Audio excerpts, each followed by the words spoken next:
ఇటీవల కాలంలో మీరు చూశారు, కర్నూలులో ఒక బస్సు యాక్సిడెంట్ అయింది. నేను ఆ రోజు దుబాయ్లో ఉన్నా. ఘోర ప్రమాదం, మామూలు ప్రమాదం కాదు అది.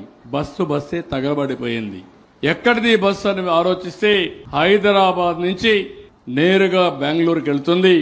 మధ్యలో కర్నూలులో ఈ ప్రమాదం జరిగింది.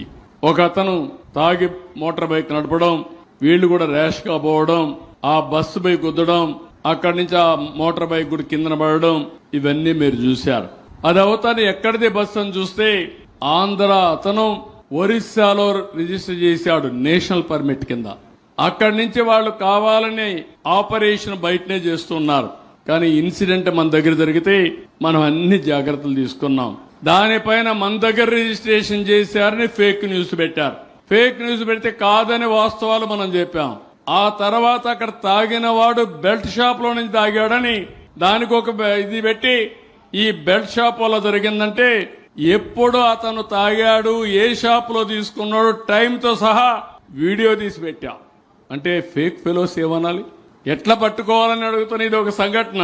అంటే ఒక ఫేక్ ఫెలో ఏదంటే అది పెడతా ఉంటే అది అవాస్తవం అని చెప్పి ప్రతిరోజు మనం చెప్పుకునే పరిస్థితి ఎక్కడికి పోతున్నాం అని అడుగుతున్నా.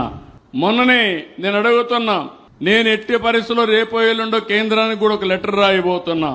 ఈరోజు నేషనల్ పర్మిట్స్ ఇస్తున్నాం. మనం ఏ రాష్ట్రంలో తక్కువ టాక్సేషన్ కడితే అక్కడికి వీళ్ళు వెళ్లిపోతున్నారు. ఎవరి సూపర్విజన్ లేకుండా మొత్తం దేశమంతా ఆపరేట్ చేసే పరిస్థితిలో వస్తున్నారు. బ్రేక్స్ కరెక్ట్ గా ఉన్నాయా, డ్రైవర్ కరెక్ట్ గా పనిచేస్తాడా, లేకుంటే తాగకుండా ఉంటాడా, ఇవన్నీ చూడకుండా ప్రజల సేఫ్టీ గుర్తుపెట్టుకోకుండా ఈ పర్మిట్స్ ఇస్తున్నాం. దీన్ని ప్రక్షాళన చేయమని ఒక లెటర్ రాస్తున్నాను. యూనిఫామ్ టాక్సేషన్ తీసుకొచ్చి నేషనల్ పర్మిట్స్ కూడా ఒక పద్ధతి ప్రకారం పెట్టి సూపర్విజన్ కూడా పద్ధతి ప్రకారం లేకపోతే రాబోయే రోజుల్లో ప్రజల ప్రాణాలకు ప్రమాదం ఉంటుందని అలాంటి సూచన ఇస్తే నేను ఆనందపడతాను.